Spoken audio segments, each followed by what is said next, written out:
Mötəzili təsirləri. Hakimiyyət dairələrinin, yəni Abbasilərin o dövrdə apardıqları siyasət və onların mötəzili alimlərinə olan xüsusi yaxınlığı nəticə etibarilə şiəliyin öz daxilində də dərin bir dəyişikliyə səbəb oldu.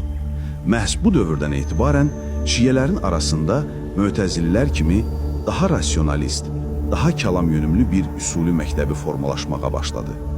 Bu böyük keçid dövründən əvvəlsə şiələrin böyük əksəriyyəti tövhid məsələlərində tamamilə fərqli, hətta bugünkü şiələr üçün qəbul edilməz olan fikirlərlə tanınırdılar. Bir çox tarixçiyə görə o erkən dövrdə şiələrin əksəriyyətində o dövrün əxbariləri, yəni xəbər əhli adlandırdığımız o ilk şiələrdə ən yaygın etiqad təşbih və təcsim, yəni Allahı məxluqata bənzətmək və ona cism isnad etmək etiqadı olub. Bunun ən məşhur misalı isə İmami şiələrinin ən böyük kəlam alimlərindən biri sayılan Hişəm bin Əl-Həkəmdir. Klassik mənbələr onun bu barədəki ifratçı görüşləri ilə doludur. Məsələn, rəvayət olunur ki, o Məkkədə Əbu Qubeys dağına işarə edərək "Məbudun bu daha böyükdür, yoxsa bu dağmı?" sualına dağın Allahı örtdüyünü, yəni ondan daha böyük olduğunu ilham edən bir cavab verib.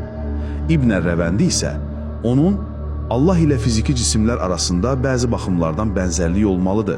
Əks təqdirdə cisimlər Allaha necə dəlalət edə bilərdi dediyini nəql edir. Əlbəttə ki, müasir şiələr Hişəmi bu cür təcsim etiqadından təmizə çıxarmağa çalışır və bunun ona atılmış bir böhtan olduğunu iddia edirlər.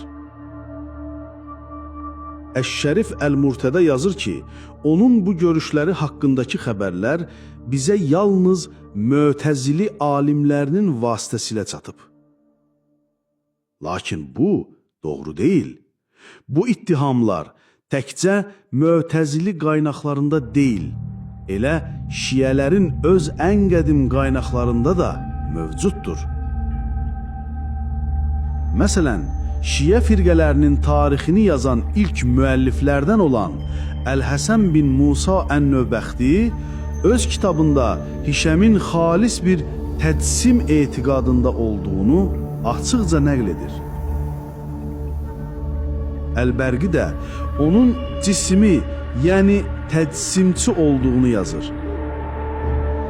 Və ən əsası, şiələrin öz hədis kitablarında İmamların özlərinin Hişəm bin Əl-Həkəmin və onun kimi digər ravilərin bu ifratçı görüşlərini tənqid etdiklərinə dair səhih rəvayətlər var.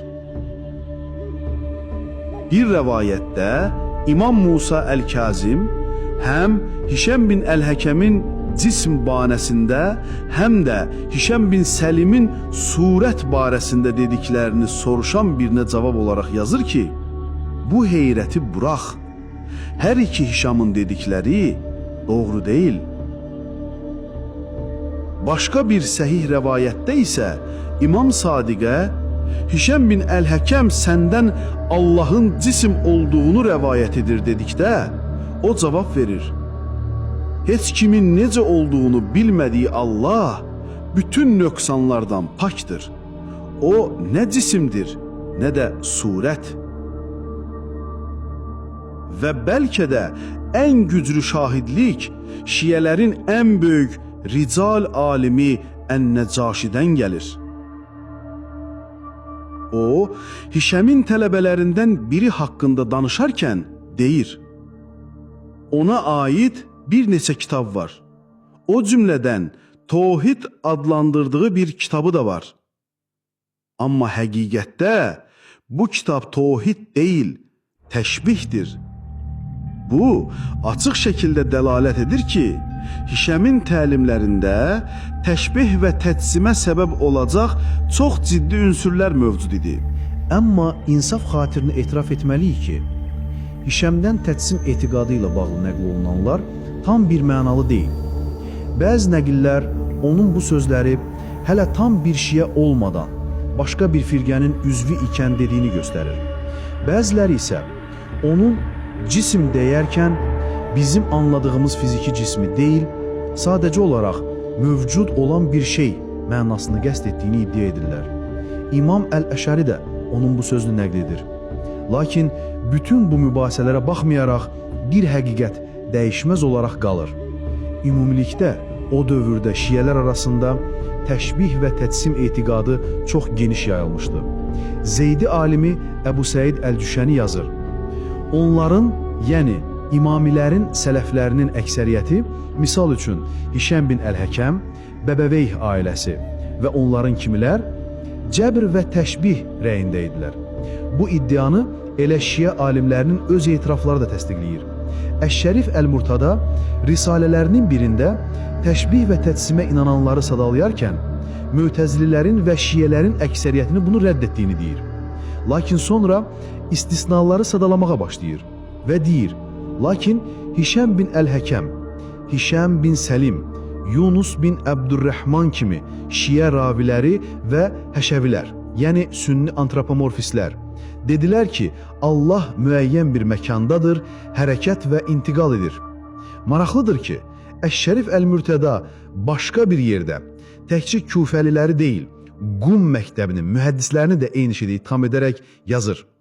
Qummilərdən Şeyx Saduq istisna olmaqla heç birinə istisna qoymadan hamısı dünənə qədər təşbih və cəbr etiqadındaydılar və onların öz yazıları və kitabları buna şahidlik edir. Bu ithamın nə qədər ciddi olduğunu anlamaq üçün gəlin 400 üsuldan biri hesab edilən Zeyd Ən-Nərsinin kitabındakı bir rəvayətə baxaq. Orada güya İmam Cəfər Əs-Sadiq deyir ki, qiyamət günü Allah mömin bəndəsi ilə müxasərə edər. Ondan soruşurlar, müxasərə nədir? O, əlini ravinin böyrünə qoyur və deyir, bizdən birimiz qardaşı ilə gizli bir söz danışmaq istədikdə necə edirsə, bax elə. Başqa bir rəvayətdə isə güya imam deyir ki, Allah Ərəfə günü ağ bir dəvənin üzərində yerə enər və budları ilə insanlara toxunaraq onları sağa sola göndərər. Bu cür açıq-aşkar təcsim ifadə edən rəvayətlər o dövrdəki şiə hədis mirasının nə halda olduğunu göstərir. Əlimizdəki bütün bu xəbərlər qəti şəkildə təsdiq edir ki, həm Küfə, həm də Qum məktəblərinin ilkin nümayəndələri Mütəzillərin o rasionalist tövhid anlayışından çox-çox uzaq idilər. Onların sahib olduqları etiqad həm Mütəzililərə, həm də sonradan formalaşacaq Bağdad İmami məktəbinə görə açıq-aşkar bir təşbih idi. Bu vəziyyət zamanla xüsusilə də Abbasilərin Mütəzililiyə verdiyi siyasi dəstək nəticəsində tədricən dəyişməyə başladı. Bu, intellektual keçid dövrünü o dövrün alimləri özləri də müşahidə edirdilər. İmam Əbul Həsən Əl-Əş'ari öz zamanındakı şiə firqələrini təsvir edərkən yazır. Rafizilərdən 6-cı bir firqə var ki, onlar tövhid mövzusunda Mütəzililər və xaricilərlə tam eyni rəydədirlər. Lakin bunlar onların arasından son dövrlərdə ortaya çıxanlardır. Onların ilkin üzvləri isə bizim daha əvvəl nəql etdiyimiz kimi təşbih rəyində idilər.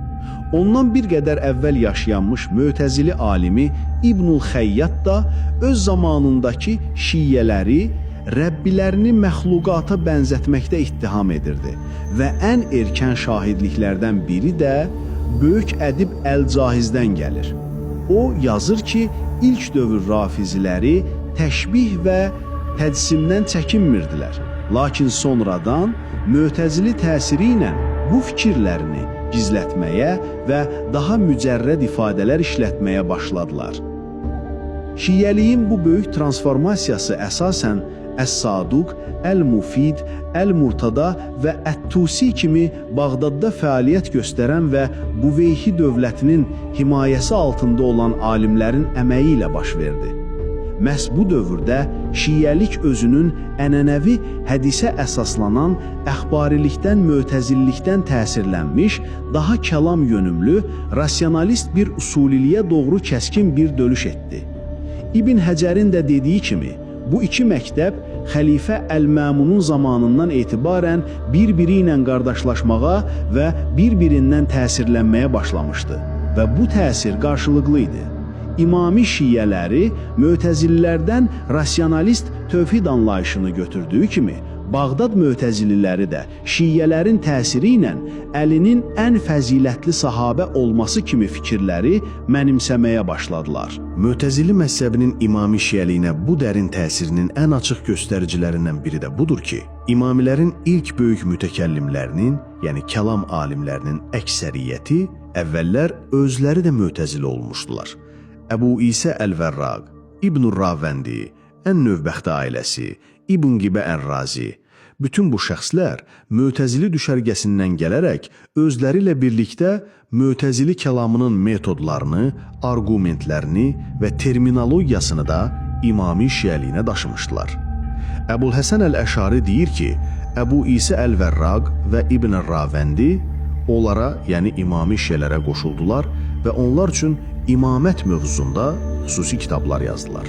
Məhz bu keçmiş mötəzillər Şiə məzhəbində imamət əqidəsini ilk dəfə olaraq sistemli, əqli arqumentlər üzərində quran şəxslər oldular. Əlbəttə ki, İmami şiələri bu təsiri qəbul etmək istəmirlər. Şiə alimi Əbdürrəzzaq Əl-Ləhiyci bu bənzərliyi etiraf etsə də çox qəribə bir izah verir. O deyir, İmamilərin kəlam elminin əsaslarında mötəzillərə müvafiq olmasının səbəbi mötəzillərin bu əsasları fəlsəfədən götürməsidir. Yoxsa İmamilər öz üsullarını mötəzillərdən almayıblar. Əksinə, onların üsulu təkcə imamlardan götürülüb. Bu çox zəif bir arqumentdir. Çünki Livanın Cəfəri məhkəməsinin qazilərindən Şeyx Əbdullah Nimə kimi bəzi daha dürüst şiə alimləri bu bənzərliyin xüsusilə mötəzili və şiələr arasında olduğunu və onlardan hər birinin digərinə təsirinin çox aşkar olduğunu etiraf edirlər. Hicri 5-ci əsrin birinci yarısında yaşayıb yazmış ən görkəmli İmami şiə alimləri hamısı ya Əl-Müfidin, ya Əş-Şərif Əl-Murtədanın, ya da hər ikisinin tələbəsi olmuşdular. Məhz buna görə də bu mərhələdən sonraki bütün İmami şiəliyi bu iki böyük alimin qoyduğu mötəzili təsirli yolla getmişdir.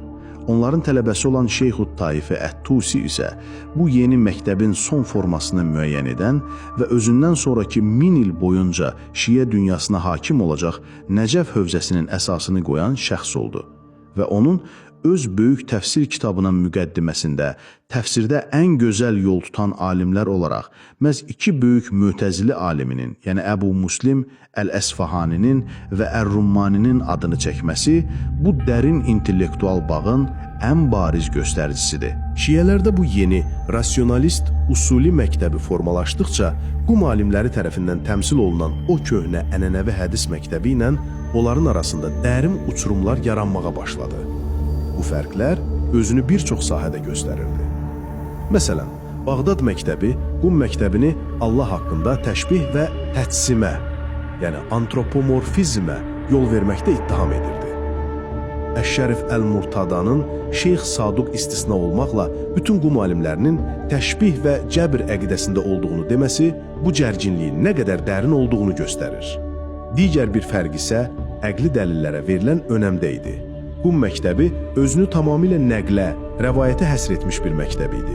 Əl-Kuleyni və Əs-Saduq kimi nümayəndələri öz əqidə kitablarında belə demək olar ki, heç bir əqli arqumentə yer vermir, sadəcə olaraq rəvayətləri sıralamaqla kifayətlənirdilər.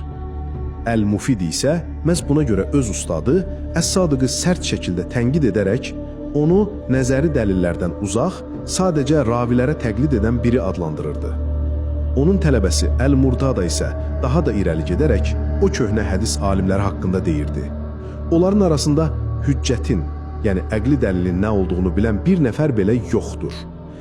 Və nəhayət ən böyük fərq əhad xəbərlərə, yəni tək-tək fərdlərdən gələn rəvayətlərə olan münasibətdə idi.